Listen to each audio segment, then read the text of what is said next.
Shalom, selamat pagi Bapak Ibu, Saudara-saudari kekasih dalam Kristus, Jemaat GBP Taman Firdaus, teman-teman saya Alena Tennis Group yang ada di Bandung. Shalom. Pada saat ini saya akan berbicara mengenai bahagia menurut firman Tuhan. Menurut dunia, kebahagiaan itu kalau kita kaya. Kebahagiaan itu kalau kita bisa beli apa saja yang kita inginkan, bisa beli, itu namanya bahagia. Tapi percaya, bukan itu yang bahagia yang sebenarnya sesuai dengan firman Tuhan. Kalau itu kebahagiaannya hanya sementara. Saudara mungkin mendengar Raja Judi meninggal dunia dengan kekayaannya yang luar biasa. 4 istri, sekian banyak anak cucunya. Apakah itu yang dinamakan bahagia? Menurut firman Tuhan, kita akan melihat di Matius 5 ayat 3 mengatakan demikian. Berbahagialah mereka yang miskin di hadapan Tuhan. Jadi yang miskin, yang berbahagia. Bagaimana sih Pak Andi ini? Orang miskin berbahagia. Poor spirit. Bahasa Inggris, poor spirit. Di hadapan Tuhan miskin. Kita tahu istilah miskin itu tidak punya apa-apa. Mungkin makan sehari 3 kali. Mungkin juga itu dengan makan ubi, makan singkong, diselang-seling. Mungkin juga makan Indomie pagi, siang, dan malam karena miskin. Tapi miskin di sini arti yang sebenarnya adalah tidak berdaya. Bahasa aslinya tidak berdaya, helpless. Kedua adalah hina. Udah miskin, tidak berguna, hina lagi. Bayangkan aja, saudara. Itu namanya kin. Bagaimana itu tidak berguna, saudara? Tidak berdaya, saudara. Bayangkan aja. Di Ayub 31 ayat 23 mengatakan begini. Celakalah daripada Allah. Karena aku. Celakalah. Bayangkan aja. Ayub mengatakan celakalah daripada Allah yang menakutkan aku. Kenapa dia takut? Karena daripada dialah keluhurannya. Jadi terjadinya Ayub miskin dalam 1 hari saja. Hilang semuanya. Kekayaannya hilang. Anak-anaknya hilang. Istrinya mengatakan mati saja lo. Bayangkan itu namanya miskin. Miskin di tempat ini dikatakan has nothing at all. Maksudnya tidak punya apa-apa. Tidak punya apa-apa.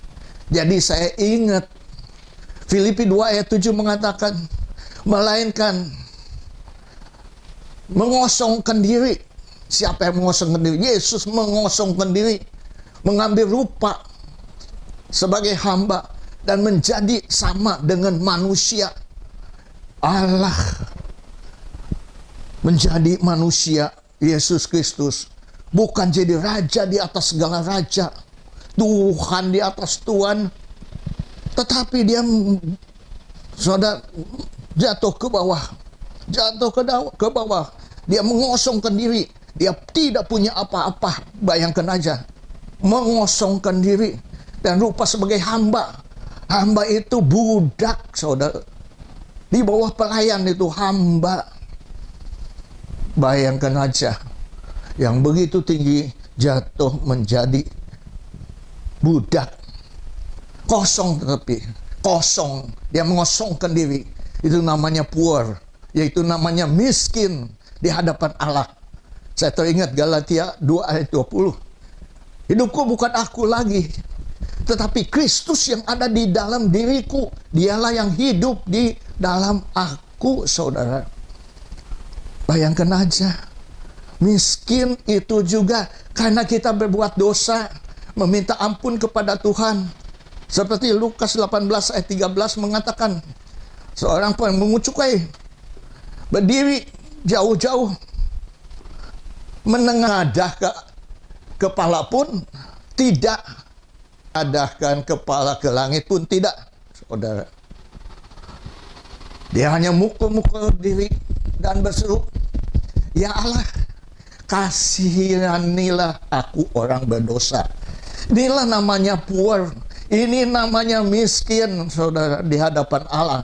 Merasa tidak punya apa-apa. Jadi saudara sekarang melihat keadaan saudara sendiri. Mungkin saudara punya rumah gede luar biasa. Saudara punya mobil, 5-6 mobil. Saudara punya kekayaan yang luar biasa. Ingat baik-baik, di dalam Tuhan engkau harus mengosongkan dirimu. Tidak punya apa-apa di hadapan Tuhan. Sehingga engkau mempunyai kerajaan Allah. Masuk di dalam kerajaan Allah.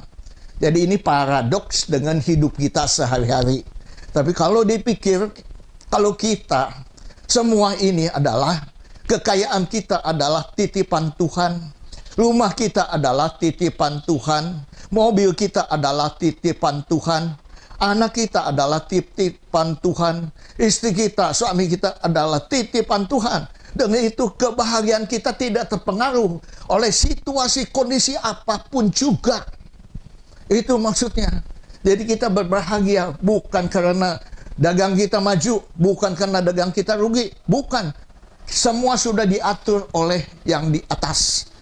Rugi karena yang di atas, untung karena yang di atas. Jadi tidak terpengaruh, tidak akan ada sukacita, tidak akan ada sedih, menangis, terus menerus sampai rasanya putus asa, tidak ada. Karena kebahagiaan itu telah pasti tidak terpengaruh oleh lingkungan apapun juga. Maka itu sekarang, kalau saudara ingin mengikuti firman Tuhan, kosongkanlah dirimu di hadapan Tuhan. Segala itu adalah titipan Tuhan, bukan milikmu sendiri. Engkau akan bahagia. Kedua, bahagialah orang yang duka cita, sebab mereka akan dihibur. Bagaimana yang duka cita akan dihibur? Saudara melihat duka cita itu karena apa? Karena musibah, duka cita. Kapal terbang jatuh, musibah terjadi, duka cita. Keluarga yang ada di dalamnya, kita berduka cita. Ada tabrakan di tol dan meninggal, itu salah satu keluarga kita, kita duka cita. Jadi duka cita umumnya adalah musibah, terutama juga kematian. Kematian teman kita, kematian keluarga kita, kematian orang tua kita, kematian adik kita, kematian anak kita, kematian istri kita, kematian suami kita, kematian cucu kita. Siapa saja itu, kematian itu menjadi duka cita. Yesus meninggal dunia. Seorang perempuan memberitahukan kepada mereka yang sering mengiringinya, dan mereka sedang berkabung dengan meratap. Markus 16 ayat 10. Bayangkan saja, saudara, sedang meratap, tetapi mereka mendengar bahwa Yesus bangkit. Ternyata ada penghiburan. Ternyata di balik kematian ada kebangkitan. Begitu juga orang-orang percaya. Ingat baik-baik. Di 1 Tesalonika 4 mengatakan, pada saat malaikat berseru, sangkakala berbunyi, dan Tuhan turun, yang terdahulu meninggal akan dibangkitkan, dan yang lain yang hidup akan diangkat bersama-sama dengan Dia. Jadi kita terhibur. Orang-orang yang percaya mati di dalam Tuhan terhibur, saudara. Mati itu udah pasti. Ada waktunya mati. Tidak mungkin orang hidup selama-lamanya. Saudara tahu Presiden Soekarno meninggal umur berapa? 69 tahun. Saudara mengetahui Presiden Soeharto meninggal umur berapa? 86 tahun. Saudara tahu mengenai Presiden Habibie meninggal umur berapa? 83 tahun. Saudara mengetahui Gus Dur, Presiden Gus Dur meninggal umur berapa? 69 tahun. Saudara tahu Lee Kuan Yew di Singapura, Perdana Menteri yang kesohor yang terkenal, meninggal umur 91 tahun. Saudara tahu pemimpin Cina Deng Xiaoping, berapa umurnya waktu meninggal dunia? 92 tahun. Saudara, ini menggenapi firman Tuhan. Mazmur 90 ayat 10 mengatakan, usia manusia 70-80 tahun. Selebihnya itu adalah bonus, saudara. 70-80 tahun. Ternyata juga tergenapi 70-80 tahun. Dan ada yang 92 tahun, 91 tahun dan meninggal dunia. Jadi yang dipikirkan bukan 90 tahun atau 100 tahun yang ada di bumi ini. Engkau akan bersama-sama dengan Tuhan Yesus ribuan tahun, saudara. Apakah kita tidak memikirkan hari esok? Nantinya meninggal kita kemana? Itu yang harus kita pikirkan pada saat ini, saudara. Meninggal itu pasti. Tidak ada orang yang tidak meninggal. Umur panjang 150. Saya belum mendengar bahwa ada orang yang umur 200 tahun meninggal dunia. Belum mendengarnya. Tapi sepanjang-panjangnya tetap juga pada satu saat meninggal dunia. Puji Tuhan, firman Tuhan digenapi. Berbahagialah mereka yang duka cita akan dihibur. Bayangkan aja, duka cita akan dihibur karena penghiburannya bahwa kita akan hidup yang kekal selama-lamanya. Yang ketiga dia, berbahagialah mereka yang lemah lembut, saudara. Lemah lembut itu namanya rendah hati.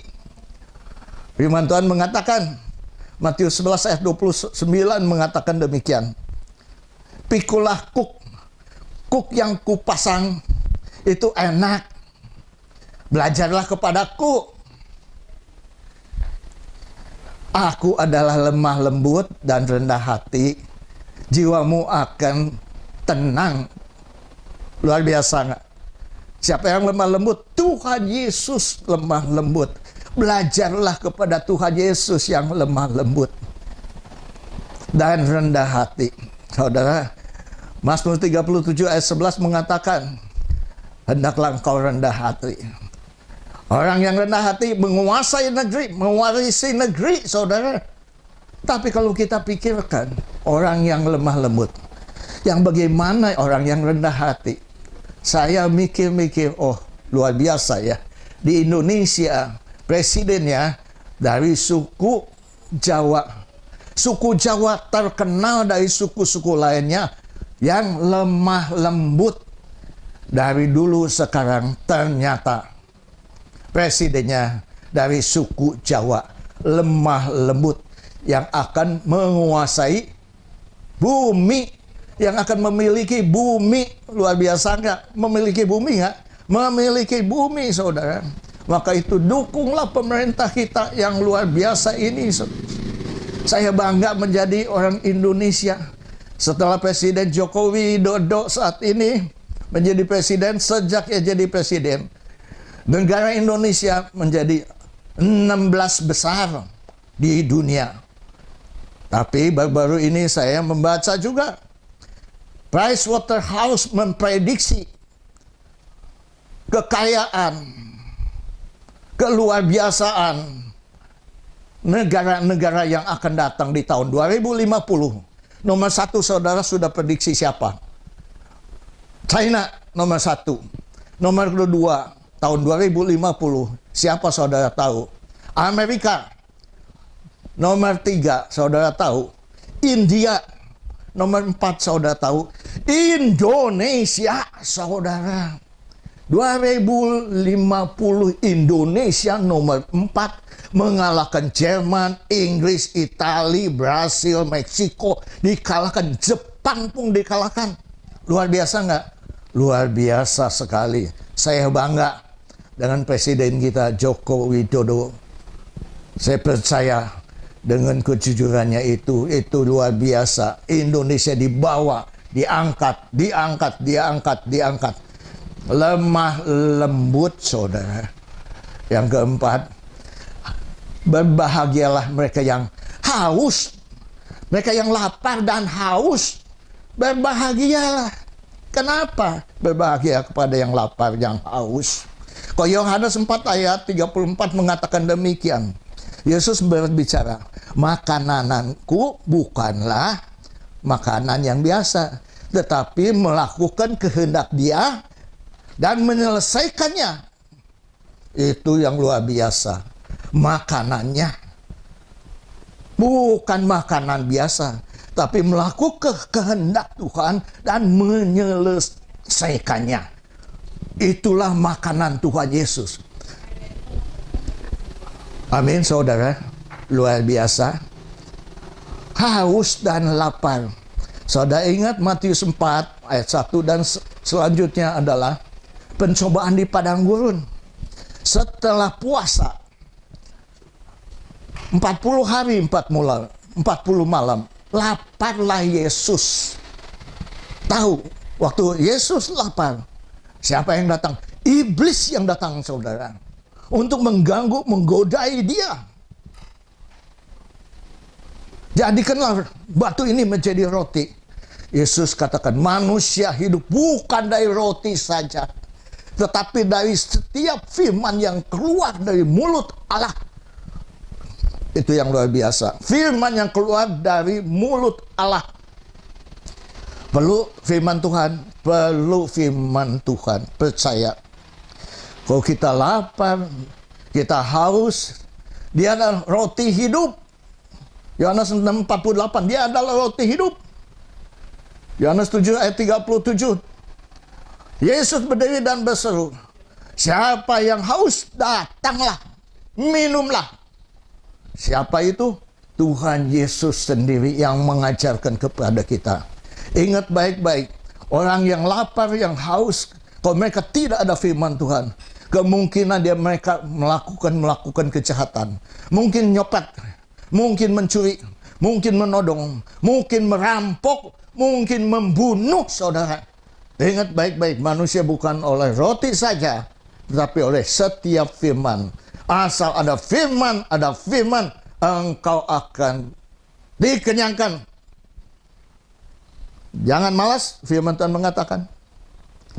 Kalau yang malas nggak dikasih makan, kalau tidak malas, engkau dapat makan. Hanya itu kuncinya. Jadi tidak mungkin ada yang kelaparan. Saya teringat, saya ini punya masalah dalam kehidupan saya, ada masalah. Bagaimana saya mengatasi masalah ini? Saya ingat firman Tuhan. Saya ingat pujian penyembahan. Setiap hari saya berusaha pujian penyembahan. Walaupun kadang-kadang dalam hati saya pujian penyembahan. Waktu saya berdoa malam, saya pujian penyembahan dalam hati saya. Dan saya percaya dengan itu lambat laun, saudara, dan firman itu menggeser kegelisahan saya, ketakutan saya, kebimbangan saya, kekhawatiran saya, digeser, saudara. Itu yang saya katakan, firman itu yang luar biasa. Menggeser ketakutan saya di dalam kehidupan saya, digeser. Saya baca firman, bahasa firman, saya dikuatkan, dan firman itu yang menggeser. Pujian penyembahan itu yang menggeser dari segala ketakutan. Luar biasa, lapar dan haus. Berikutnya adalah berbahagialah mereka yang murah hati, sebab mereka akan mendapatkan kemurahan, murah hati. Murah hati itu berbelas kasihan. Murah hati itu mengampuni orang yang bersalah kepadamu. Itu namanya murah hati. Engkau akan mendapatkan kemurahan. Puji Tuhan. Lukas 6 ayat 36. Hendaklah engkau murah hati, karena Bapamu di surga murah hati. Amin. Luar biasa. Murah hati itu mudah memberi, mudah membantu orang lain, menolong orang lain dengan tanpa pamrih. Itu namanya murah hati, saudara. Luar biasa ya. Berbahagialah orang yang suci hatinya. Mereka akan memiliki bumi, saudara. Kalau kita pikir Presiden Joko Widodo saat ini, saudara, memiliki bumi Indonesia. Karena apa? Karena suci hatinya. Suci itu jujur, saudara. Satu adalah satu, dua adalah dua. Saya membaca dan mendengar Freeport yang tadinya 9%, saudara, karena korupsinya terlalu besar. Zaman Joko Widodo sekarang sudah 51% milik Indonesia. Sehingga Indonesia tahun 2050 akan menjadi negara yang nomor 4 terbesar di dunia. Kenapa? Jujur, honest. Maka itu jujurlah di dalam kehidupanmu. Karena engkau akan memiliki bumi. Berbahagialah orang yang jujur. Berbahagialah orang yang membawa damai.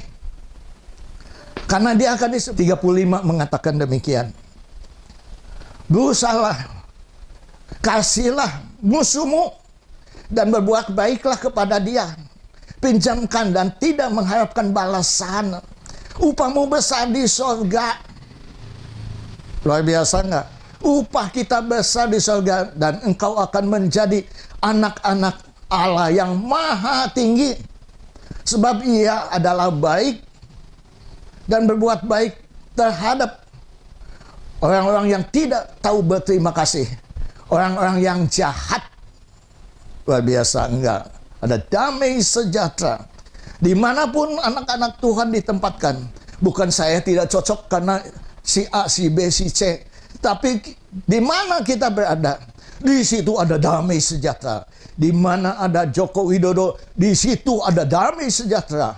Waktu pemilu banyak saingan, banyak ribut pertentangan satu persatu. Tetapi dengan jujur dan rendah hatinya Joko Widodo mendatangi pejabat-pejabatnya. Luar biasa. Silaturahmi terhadap mereka. Mendekati mereka. Berbuat baik kepada mereka. Sehingga ada hari ini Indonesia aman. Luar biasa, saudara. Berbahagialah mereka yang dianiaya. Mengiringi Tuhan akan ada aniaya, tetapi karena mereka lah akan memiliki atau mempunyai kerajaan Allah. Dianiaya, saudara. Berbahagialah orang yang dianiaya karena kebenaran. Bukan dianiaya karena kesalahan, tetapi kebenaran. Engkau berbahagia. Luar biasa kan? Yusuf ini 6 tahun masuk di dalam penjara. 6 tahun, saudara, bukan sebentar. Kenapa? Karena dia mengalihkan, dia pindah agama, saudara, 6 tahun. Tapi dia bersaksi, dia itu bahagia bahwa di dalam penjara dia membaca Alkitab 25 kali selesai. 25 kali, 4 bulan 1 kali selesaikan baca Alkitab. Itu luar biasa. Karena firman itulah akan hidup di dalam orang-orang percaya, saudara. Berbahagialah mereka yang dicerca, yang difitnah, dianiaya karena kebenaran. Upahnya besar di surga. Bersukacitalah, bergembiralah. Upahnya besar di surga. Karena demikian juga penganiayaan terhadap rasul-rasul sebelum kamu, nabi-nabi sebelum kamu. Bayangkan, luar biasa, saudara. Bersukacitalah, bergembiralah.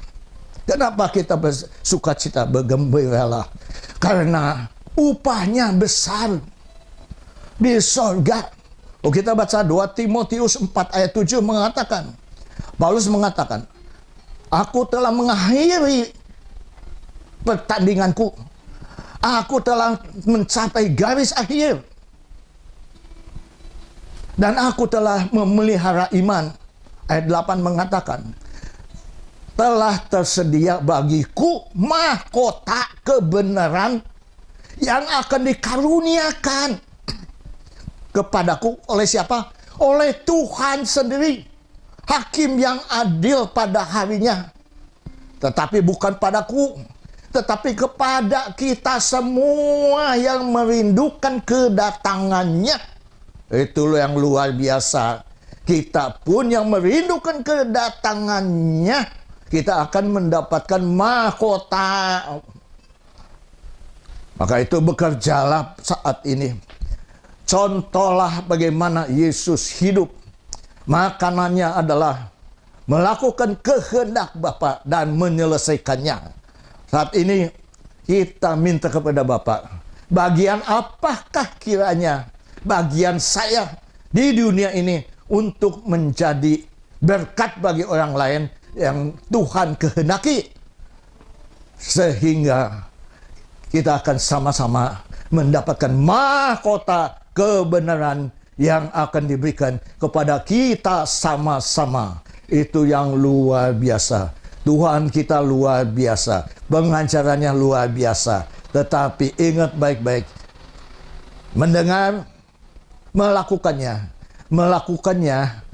tidak semudah seperti apa yang kita katakan. Tetapi berusahalah. Tuhan Maha Pengasih, Maha Penyayang, Maha Pengampun. Kalau kita bersalah, kita mengakui segera, dan Tuhan akan mengampuni. 1 Yohanes 1 ayat 9 mengatakan, kalau kita mengakui segala kesalahan kita, Dia dengan setia dan adil mengampuni dosa dan menyucikan kita dari dosa. Terima kasih, Tuhan memberkati. Saya ingin menyanyikan satu lagi, Amazing Grace. Amazing grace, how sweet the sound that saved a wretch like me. I once stood no, but now am found, was blind, but now I see. Amazing grace, how great the sound that saved a wretch like me. I want to know, but now am found, was blind, but now I see. Was blind, but now I see. Was blind, but now I see. Sebut anak-anak Allah, saudara. Luar biasa nggak? Kita disebut anak-anak Allah. Lukas 6 ayat. Terima kasih, Tuhan berkati. Mari kita berdoa. Bapa Surgawi, Bapa yang kami kenal di dalam nama Tuhan Yesus Kristus. Kebahagiaan menurut firman Tuhan tidak semudah yang kita dengar. Tapi kami percaya Tuhan, hanya dengan pertolongan bantuan yang datang daripada Engkau, kami dapat melakukannya bersama-sama dengan Engkau Tuhan. Sehingga sungguh-sungguh firman yang didengar pada hari ini dapat kami lakukan di dalam kehidupan kami. Sehingga kebahagiaan sebenarnya tidak terpengaruh oleh situasi, kondisi apapun yang terjadi di dunia ini Tuhan. Sehingga bahagia kami adalah bahagia kekal dalam nama Tuhan Yesus. Terima kasih Bapa. Kami meteraikan firman Tuhan. Dan firman Tuhan yang akan membimbing kami di dalam kehidupan kami. Di dalam nama Tuhan Yesus, saya telah berdoa dan mengucapkan syukur. Haleluya. Terimalah berkat dari Bapa, Allah Bapa. Terimalah berkat anugerah dari Allah Bapa. Damai sejahtera dari Yesus Kristus. Persekutuan persatuan penghiburan dari Roh Kudus yang menghibur dan mempersatukan kami semua yang hadir di tempat ini. Sekarang sampai Maranatha, Yesus datang untuk kedua kalinya. Hanya di dalam satu nama, nama di atas segala nama, penguasa langit dan bumi dengan seisinya, namanya Tuhan Yesus Kristus. Kami telah berdoa dan mengucapkan syukur. Haleluya. Amin. Puji Tuhan. Tuhan memberkati.